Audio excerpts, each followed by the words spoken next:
같이 사도신경 하심으로 신앙을 고백합니다.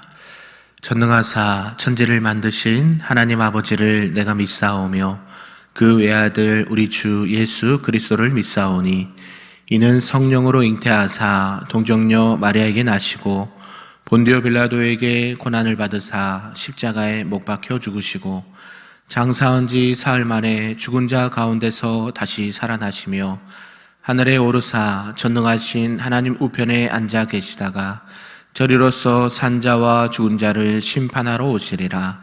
성령을 믿사오며 거룩한 공예와 성도가 서로 교통하는 것과 죄를 사하여 주시는 것과 몸이 다시 사는 것과 영원히 사는 것을 믿사옵나이다.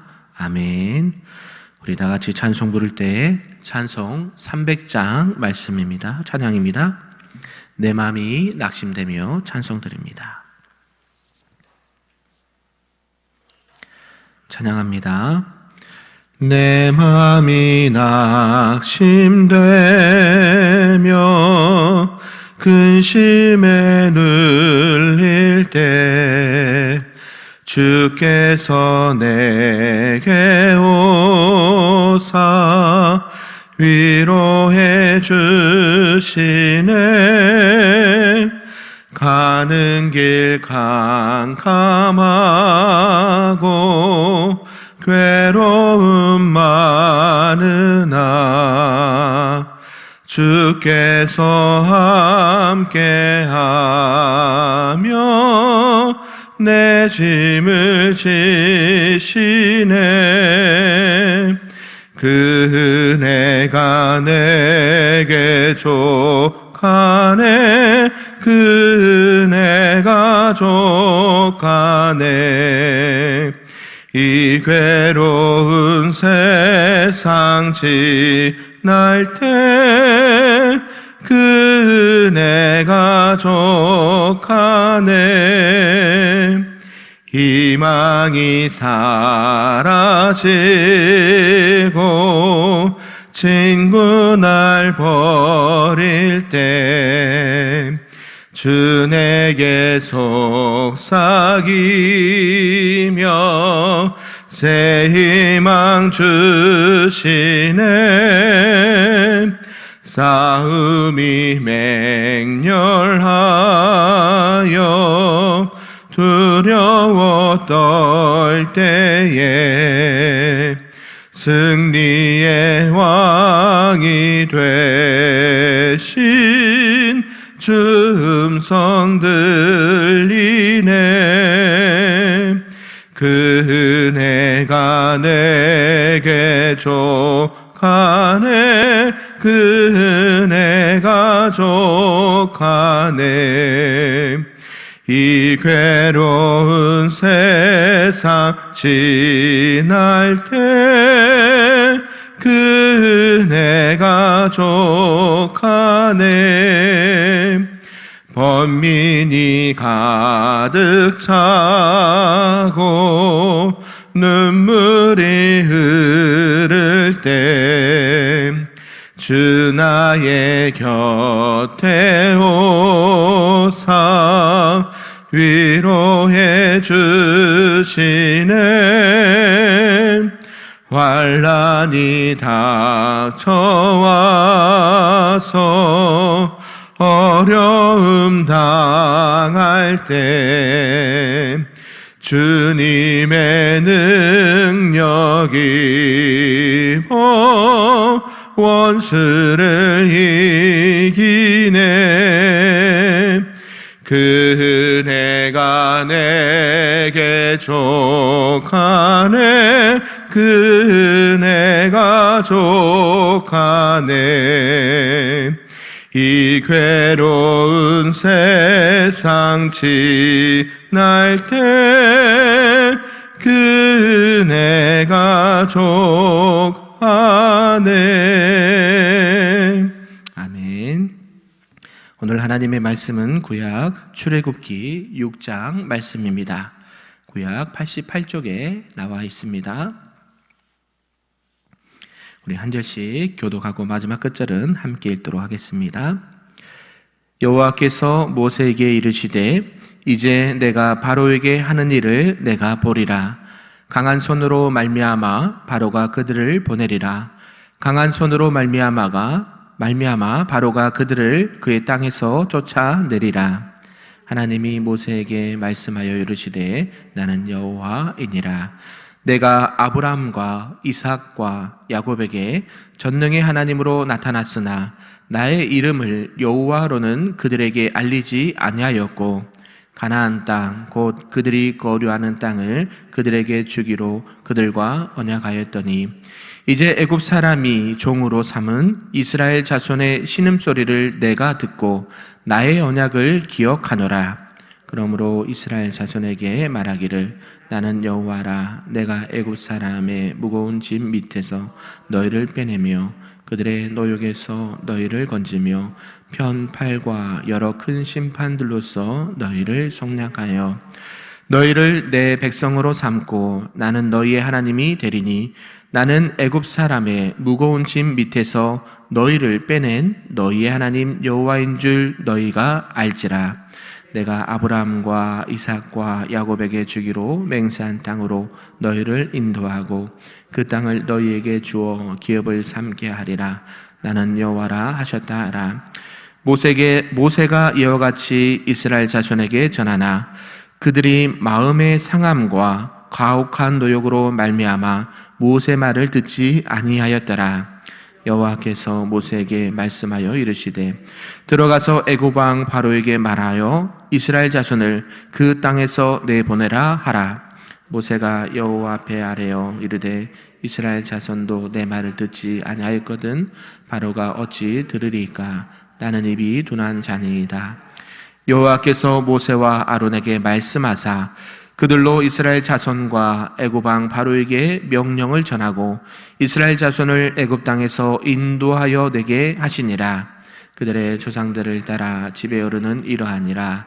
이스라엘 장자 르우벤의 아들은 한옥과 발루와 헤스론과 갈미니 이들은 르우벤의 족장이요 시므온의 아들들은 여무엘과 야민과 오핫과 야긴과 소할과 가나안 여인의 아들 사울이니 이들은 시므온의 가족이요 레이의 아들들의 이름은 그들의 족복대로 이러하니 에로손과 고핫과 무라리요 레이의 나이는 137세였으며 게르손의 아들들은 그들의 가족대로 림니와 시므이요 고핫의 아들들은 아므람과 이스할과 헤브론과 우시엘이요 고핫의 나이는 133세였으며 무라리의 아들들은 마홀리와 무시니 이들은 그들의 족보대로 레위의 족장이요 아므람은 그들의 아버지 누이 요게벳을 아내로 맞이하였고 그는 아론과 모세를 낳았으며 아므람의 나이는 137세였으며 이스라엘의 아들들은 고라와 네벡과 시그리요 우시엘의 아들들은 미사엘과 엘사반과 시드리요 아론은 암미나답의 딸 나손의 누이 엘리세바를 아내로 맞이하였고 그는 나답과 아비후와 엘르아살과 이다마를 낳았으며 고라의 아들들은 아실과 엘가나와 아비야삽이니 이들은 고라 사람의 족장이요 아론의 아들 엘르아살은 부두엘의 딸 중에서 아내를 맞이하였고 그는 비느하스를 낳았으니 이들은 레이 사람의 조상을 따라 가족의 어른들이라. 이스라엘 자손을 그들의 군대대로 애굽 땅에서 인도하라 하신 여호와의 명령을 받은 자는 이 아론과 모세요 애굽 왕 바로에게 이스라엘 자손을 애굽에서 내보내라 말한 사람도 이 모세와 아론이었더라. 여호와께서 애굽 땅에서 모세에게 말씀하시던 날에 여호와께서 모세에게 말씀하여 이르시되 나는 여호와라. 내가 내게 이르는 바를 너는 애굽 왕 바로에게 다 말하라. 모세가 여호와 앞에서 아뢰되 나는 입이 둔한 자이오니 바로가 어찌 내 말을 들으리까? 아멘. 할렐루야. 오늘 새벽에도 하나님의 크신 은혜와 또 기도의 응답 축복이 우리 모두에게 가득하기를 주님의 이름으로 축복합니다.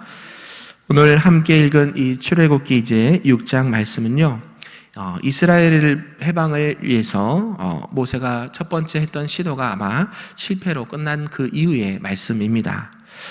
그런 가운데 하나님께서는 자신을 원망하는 모세에게 이 아브라함의 언약을 상기시켜 주시면서 그에게 다시 한번 희망의 메시지를 주고 계십니다. 하나님께서는 이 모세에게 아브라함과 맺은 언약을 기억시키시면서 이스라엘 백성을 내가 반드시 애굽에서 구원하시고 약속의 땅으로 인도하실 것을 말씀하고 있습니다. 이것은 이전부터 하나님께서 약속하신 것이었고 곧 이스라엘의 하나님, 이스라엘 조상 아브라함과 이삭과 야곱에게 계시하셨던 그 말씀의 내용이었습니다. 그리고 하나님은 이어서 돌연 모세와 아론의 족보를 말씀하고 있는데요. 이것은 대대에 이르기까지 자기 백성을 인도하시고 구원하시는 하나님의 신실하심을 보여주기 위함입니다. 또한 이스라엘 백성에게는 너희들은 언약의 공동체로서 부름받은 신앙의 정체성을 알게 하려 하심이죠. 다시 말하면 지금 모세에게 이스라엘 백성의 해방의 사명을 맡기시는 그 하나님은 다른 하나님이 아니라 바로 너희들의 조상, 선진 때부터 그 조상들과 함께하여 오시던 바로 그 여호와 하나님, 나는 여호와이니라 라고 말씀하신 것이죠. 출애굽기 5장 22절에 보니까 모세는 시리와 절망 속에서 하나님 앞에 나아갔습니다. 이러한 모세의 모습은 시리에 빠진 영혼들이 어디로 가야 하는지를 잘 보여준다 하는 것이죠. 그것은 세상이 아니라 사람들이 아니라 바로 여호와 하나님 앞에였다는 것입니다. 그래서 이어서 오늘 출애굽기 6장에서는 이 하나님께서 확신과 언약을 기억하시면서 모세를 만나 주신 것을 볼 수가 있습니다. 전능하신 하나님이 이제는 그의 인격을 통해서 여호와 하나님으로서 모세를 만나 주신 것입니다. 이러한 전체 은혜를 가지고 오늘 저는 몇 가지로 함께 살펴보고자 합니다. 그 첫 번째는 하나님의 강한 손, 나는 여호와 하나님이다 라는 말씀입니다. 우리 본문 1절의 말씀을 다시 한번 읽어보겠습니다. 시작. 여호와께서 모세에게 이르시되 이제 내가 바로에게 하는 일을 내가 보리라. 강한 손으로 말미암아 바로가 그들을 보내리라. 강한 손으로 말미암아 바로가 그들을 그의 땅에서 쫓아내리라. 아멘. 오늘 이 상황에서 모세를 보면 모든 것이 실패한 것처럼 보입니다. 그런데 그러한 것들이 실패한 것처럼 보였을 때 하나님께서 일하신다는 것을 보여주는 것이죠. 우리 사람들, 우리 인간들의 위기와 실패는 바로 하나님께서 일하시는 때이다라는 것을 상기했으면 좋겠습니다. 세상적으로 바로가 매우 강하고 힘이 있어 보이지만 하나님께서 행동하시고 움직이시면 그 바로는 꼼짝도 못하게 된다는 사실이죠. 하나님께서 바로에게 하나님의 강한 손을 펼치시면 그 바로의 힘은 어떻게 할 수 없는 힘으로 몰락하게 되고 그 힘은 이스라엘 백성들을 억압하는 힘이 아니라 바로 그들을 내보내는 것으로 사용되게 될 것이다 라는 것이죠. 여호와 하나님은 이스라엘 백성들과 언약을 기억하셨습니다. 하나님의 이름, 여호와 하나님의 그 이름에는 많은 하나님의 성품이 들어있는데 오늘 이 여호와 하나님의 성품이 새로운 부분을 보여주고 있다는 것이죠. 그 성품은 주님과의 약속을 분명히 나타내고 있는데 이것은 하나님 자신은 신실하신 하나님이다 라는 사실입니다. 우리가 찬양도 하지 않습니까? 신실하신 하나님.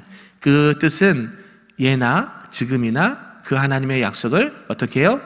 지키시는데 그냥 지키는 게 아니라 반드시 지키시는 분.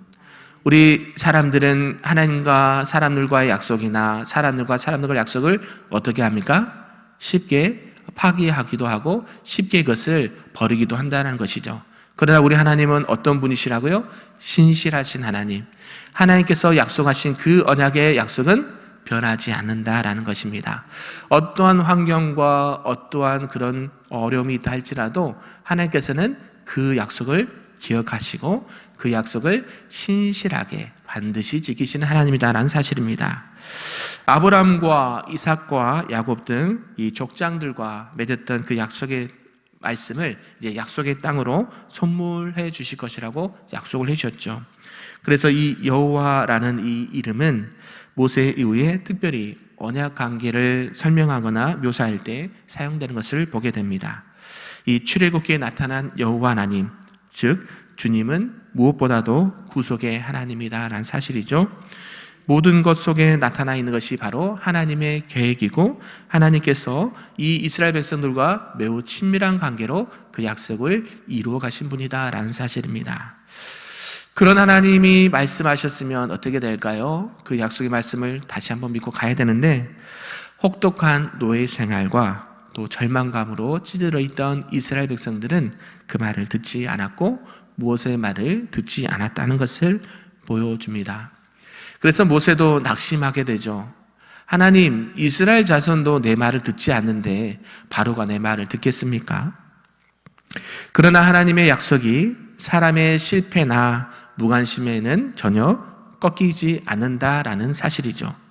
왜냐하면 하나님의 지혜와 계획은 우리 사람들보다, 우리 인간들보다 훨씬 다르고 크기 때문인 줄 믿습니다.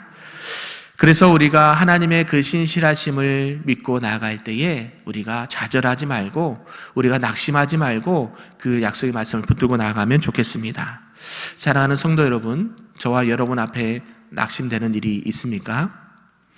주님의 말씀에 따라, 명령에 따라 또 순종하며 나아감에도 불구하고 어려움과 난관들 때문에 혹시 절망 가운데 있습니까? 그리하면 오늘 말씀처럼 언약에 신실하신 하나님, 그 하나님만을 바라보고 그 하나님의 약속의 말씀을 붙들고 나아가시는 저와 여러분 되기를 간절히 소망합니다. 그리하면 하나님께서는 어떻게 일하시냐? 하나님의 열심과 하나님의 크신 능력으로 일하시기 시작할 겁니다. 그래서 오늘도 나와 함께 하시는 그 하나님께서 나를 인도하시고 나를 구원해 주시는 그 하나님의 은혜와 하나님의 축복이 우리 모두에게 가득하기를 주님의 이름으로 축복합니다. 두 번째는 이 해방의 약속입니다. 이 시리와 절망에 빠진 모세는 이제 하나님 앞으로 나가서 다시금 자신감을 얻게 됩니다. 하나님은 그런 모세에게 이제 바로에게 갈 것을 명령하시죠. 바로가 아무리 강할지라도 하나님은 전능하신 분이시기 때문에 바로가 이스라엘 민족을 내보내지 않으면 견디지 못할 것이다라고 말씀하신 것입니다. 이러한 가운데 모세는 또 이렇게 자신감을 잃어버리고 자신의 입이 둔한 자입니다라고 또 변명을 하죠. 자신의 입이 둔하다, 말도 못하겠다, 순종하기가 참 어렵다, 그 말을 지키기가 어렵다, 나는 못하겠다라는 표현 아니겠습니까? 그러나 하나님은 우리가 말씀을 알듯이 모세에게 아론을 붙여주셨고 아론과 함께 이 바로 앞에 서게 합니다. 그리고 이스라엘 백성들과 애굽 왕 앞에서 하나님의 말씀을 담대하게 전하였던 것이죠. 결국 하나님은 그들로 하여금 이 이스라엘 백성을 애굽 땅에서 인도해 내신 것을 보게 됩니다. 그러한 가운데 오늘 6장에 나오는 이 족보의 내용이 나옵니다. 뜬금없이 족보 얘기가 나왔을까요? 야곱의 세 아들들을 먼저 언급하고 그 후손들 중에 지도자의 이름을 알려주시고 있는데 특별히 레이의 후손들을 열거하고 있습니다. 그것은 모세와 아론이 이 레이 지파의 후손이기 때문이죠. 이 족보가 1차적으로 집중시켜주는 것은 레이 지파, 즉 아론의 가게 제사장의 계열이기 때문입니다. 모세와 아론이 그 백성의 대표자들로서 애굽 앞에 서야 하는 탁월한 위치가 있기 때문에 이 족보는 중요하다 할 수가 있는 것이죠. 이 구절들을 끝맺는 26절과 27절의 이 부분은 13절과 연결시키는 역할을 한다는 것이죠. 그리고 왜 이 족보가 중요한지를 설명해 줍니다. 26절과 27절에 보면 여호와의 명령을 받은 자는 이 아론과 모세요. 또 애굽 왕 바로에게 내어 보내라 말한 자도 이 모세와 아론이었다라고 성경은 말씀하고 있습니다. 이 족보가 쓰여진 이유는 분명히 모세와 아론의 자격을 밝히는 데 있다는 것이죠. 그래서 이러한 족보의 기록은 모세와 아론의 족보를 초점에 맞춰서 그들이 바로의 손아귀에서 그 백성을 이끌어낼 뭐가 있다? 자격이 있는 자다라는 것을 말씀하고 있다는 것이죠. 그리고 이 르우벤과 시몬의 가가가 언급된 것은 레위에게 이르기 위한 것이라는 것입니다. 사랑하는 성도 여러분, 오늘 말씀을 좀 정리하고자 합니다. 하나님의 성품, 그분의 이름에 우리가 알 수 있는 것은 여호와 하나님, 하나님의 강한 손으로 일하시는 나는 여호와 하나님이다라는 사실, 신실하신 하나님이다라는 사실을 기억하시면서 그 언약을 신실하게 지키시는 하나님이 나의 하나님이시고 우리의 주변의 환경과 내 능력과 상관없이 그 언약의 말씀을 지키시고 행하시는 그 하나님이 나의 하나님이다라는 사실을 기억하시면서 오늘도 그 약속에 따라 하나님의 부르심 따라 기쁨과 순종함으로 나가시는 저와 여러분 되기를 간절히 소망합니다. 그래서 우리가 죄 가운데 있고 절망 가운데 허덕이는 영혼들에게 찾아가서 수고하고 무거운 짐진 자들아 다 내게로 오라, 내가 너희를 쉬게 하리라, 내 영혼을 구원하리라 말씀하신 그 약속의 말씀을 오늘도 담대하게 전하시고 또 그것을 살아내시면서 하나님의 영광 가운데 가시는 우리 금빛교회 모든 성도님들 되시기를 주님의 이름으로 축복합니다. 아멘. 다 같이 기도하겠습니다. 사랑과 은혜가 충만하신 하나님 아버지 감사합니다. 오늘도 우리에게 주신 말씀, 그 약속의 말씀, 신실하신 주님의 말씀을 믿고 나아갑니다. 하나님의 일을 감당할 때, 또 세상을 살아갈 때에 내가 예기치 않는 어려움과 난관을 만날 때가 많이 있습니다. 때로는 가족들이, 때로는 지인들이, 때로는 함께 신앙생활하는 공동체들이 또 여러 가지 어려움을 줄 수도 있고 또 힘든 부분을 줄 수도 있습니다. 그러할 때마다 낙심하지 않게 도와주시고 우리에게 평안과 기쁨과 늘 생명과 약속으로 인도하시는 그 하나님을 바라봄으로 말미암아 오늘도 그 신실하신 주님과 동행하는 복된 성도들 될 수 있도록 인도하여 주시옵소서. 모든 말씀 예수님의 이름으로 기도하옵나이다. 아멘. 하늘에 계신 우리 아버지여, 이름이 거룩히 여김을 받으시오며 나라가 임하옵시오며 뜻이 하늘에서 이루어진 것 같이 땅에서도 이루어지리라. 오늘 우리에게 일용할 양식을 주옵시고 우리가 우리에게 죄 지은 자를 사하여 준 것 같이 우리 죄를 사하여 주시옵고 우리를 시험에 들게 하지 마시옵고 다만 악에서 구하시옵소서. 나라와 권세와 영광이 아버지께 영원히 있사옵나이다. 아멘.